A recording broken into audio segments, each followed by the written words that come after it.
Hi, I'm Perri. I'm with the Australian Lesbian and Gay Archives, and we're going to join them on the History Walk 2006, part of the Midsummer Festival, and we're going to check out everything that's queer and camp in the city of Melbourne.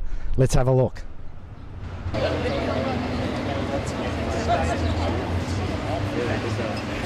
Right, I'll just start off actually, before we start our walk, I'll start off with a brief overview history of Melbourne, just so you've got a bit of general context to be going along with. Melbourne was actually founded in 1835, and unlike other major cities in Australia, it wasn't a government-sponsored exercise. It wasn't a convict settlement. It was actually formed by a group of entrepreneurs, farmers from Tasmania, who, having taken up all the land that was available to take in Tasmania, sort of started looking across Bass Strait for fresh fields.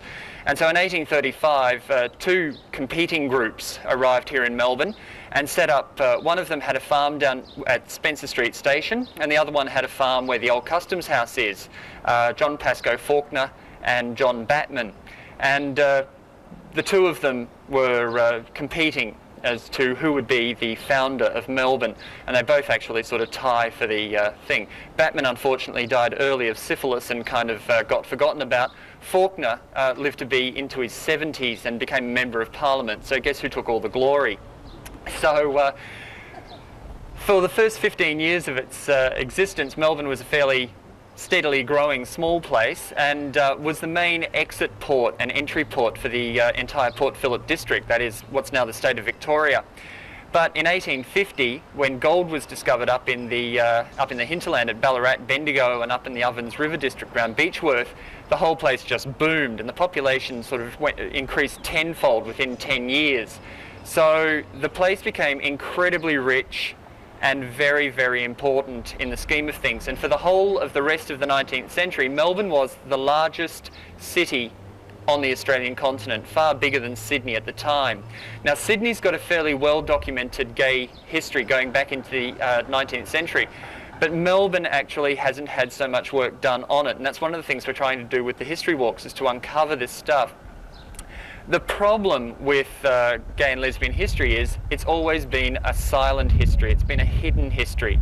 And generally, the only real written sources we've got for a lot of the stuff, particularly the 19th century stuff, is in court reports and newspaper articles. And of course, they are detailing stories of people who weren't, you know, they're the people who got caught. They're the unsuccessful stories, if you like.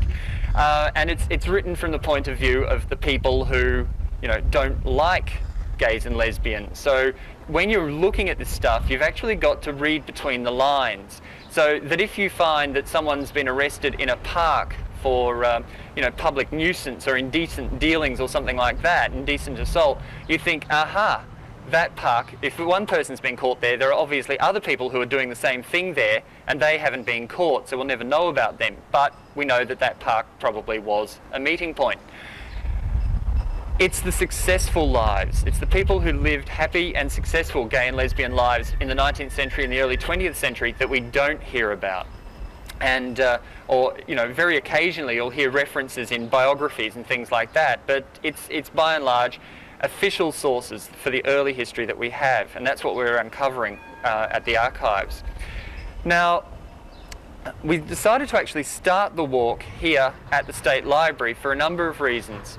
The State Library is the repository of Victoria's history, rather like the archives. They've been going a bit longer than we have. For most of the library's existence, of course, they didn't collect gay and lesbian history. Nobody did.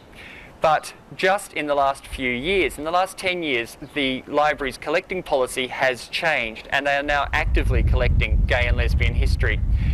The other thing we like about this particular spot, the State Library, here we are out the front between a naked man on a horse and a cross-dressing girl on a horse, Joan of Arc and St. George. I don't know what people read into these things, but when I was a kid and I used to come into town, I always liked that one.